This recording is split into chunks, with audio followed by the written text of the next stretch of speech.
তত্ত্বাবধায়ক সরকার ব্যবস্থা পুনর্বহাল হলো এই কথাটা এখনো পুরোপুরি বলা যাবে না, যেহেতু সংবিধানের পঞ্চদশ সংশোধনের মাধ্যমে তত্ত্বাবধায়ক সরকার ব্যবস্থা বিলুপ্ত করা হয়েছিল, সেটাকে অবৈধ ঘোষণা করা হয়েছে। কিন্তু ইতিপূর্বে অ্যাপিলেট ডিভিশনে জাস্টিস, আমরা বলি জাস্টিস খায়রুল হক, যে তত্ত্বাবধায়ক সরকার ব্যবস্থাকে উড়িয়ে দিলেন, সেটা রিভিউতে ফাইনাল জনগণের পক্ষে আসলে তখন এক্স্যাক্টলি তত্ত্বাবধায়ক সরকার ব্যবস্থা পুনর্বহাল হবে। তা আমরা আশা করি সেটা হবে। এবং তত্ত্বাবধায়ক সরকার ব্যবস্থার বাইরে 2014, 18 এবং 2024-এর যে একটা ভোটারবিহীন আর একটা রাতের ভোট আর একটা হচ্ছে ডামি ভোট, যেটা এই বিষয়ে যদি আদালতের কাছে কেউ কোনো রকমের আবেদন করে তখন আদালত এটা বলতে পারবে। আমাদের পক্ষ থেকে আমরা এখনো পর্যন্ত এই বিষয়ে এটাই বক্তব্য দিয়েছি যে এগুলো সবগুলো অবৈধ সংসদ ছিল। এটা তাদের তাদের তাদের বক্তব্য, তারা কি কি দৃষ্টিভঙ্গি কীভাবে বলেছিল তারা বলতে পারবে। আমাদের দৃষ্টিভঙ্গি খুব পরিষ্কার। আমরা মনে করি যে আপনার এই ফ্যাসিবাদী হাসিনা সরকারের অধীনে যতগুলো নির্বাচন হয়েছে সমস্ত নির্বাচনগুলো অবৈধ হয়েছে, এবং সেই কারণেই আমরা স্থানীয় সরকারগুলো ভেঙে দেওয়ার জন্য আমরা আহ্বান জানিয়েছিলাম, এবং যে সবগুলো ভাঙা হয়েছে কিন্তু আপনার শুধু ইউনিয়ন পরিষদটা করা হয়নি। আমরা সেটারও দাবি জানিয়েছি ইউনিয়ন পরিষদে অবিলম্বে এটাকে আপনার বাতিল করা হয়েছে। সমস্ত স্টেক হোল্ডারদের সঙ্গে আলোচনা করে এই বিষয়ে যেন কোনো বিভ্রান্তি সৃষ্টি না হয়, সেই হিসাবে আপনার একটা তারিখ নির্ধারণ করা, সময় নির্ধারণ করা যেতে পারে, এবং সেটাই উচিত বলে আমরা মনে করি।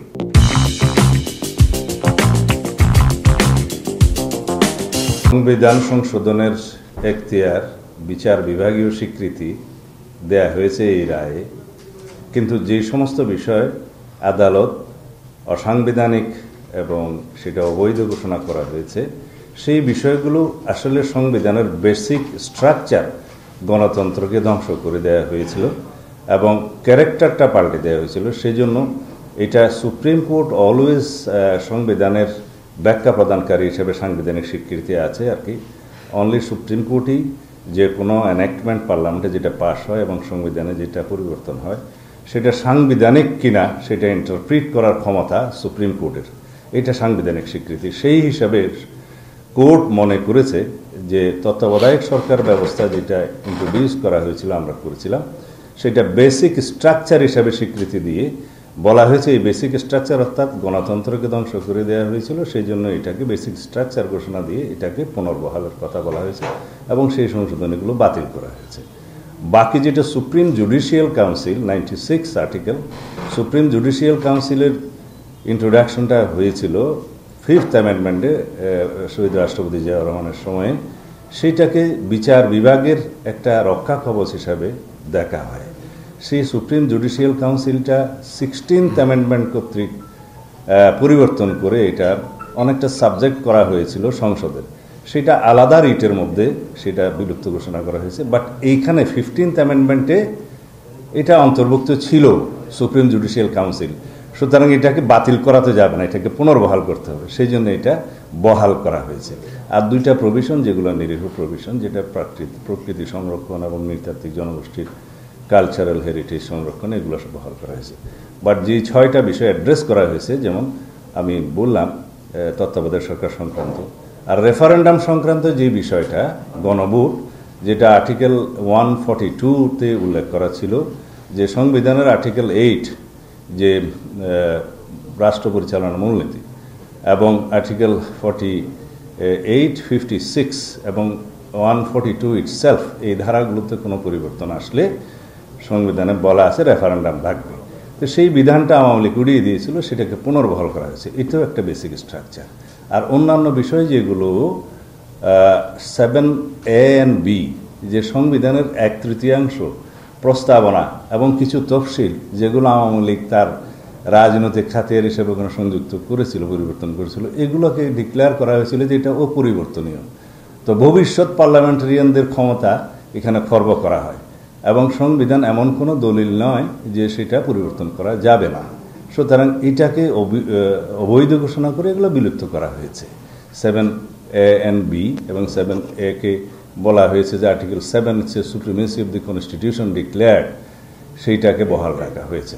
তো এই বিষয়গুলো আদালত সংবিধানের সাথে সাংঘর্ষিক বিধায় রায়ের মাধ্যমে এগুলো বৈধ ঘোষণা করা হলো।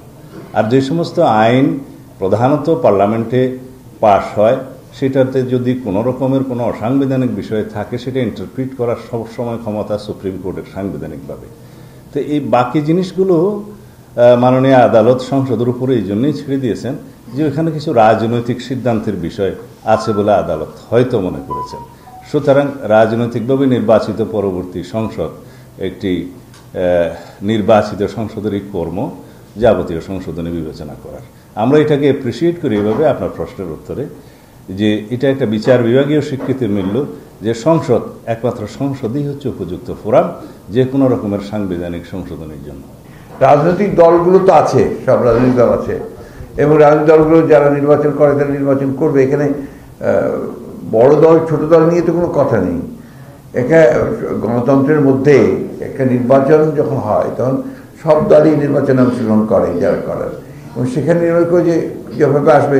তো বড় দল থাকলে ছোট দল থাকবে না, বা ছোট দল থাকলে বড় দল সমস্যা হবে, এই ধরনের কোনো বিষয় তো নয়। তাদের প্রস্তুতির বিষয়টা কোনো দলের প্রস্তুতির বিষয়টা নয়। এখন তো ইটস এনাফ টাইম, দল নির্বাচন কমিশন গঠন হয়ে গেছে, সরকার সময় বলে দেবে যে এই সময়ের মধ্যে নির্বাচন করতে হবে।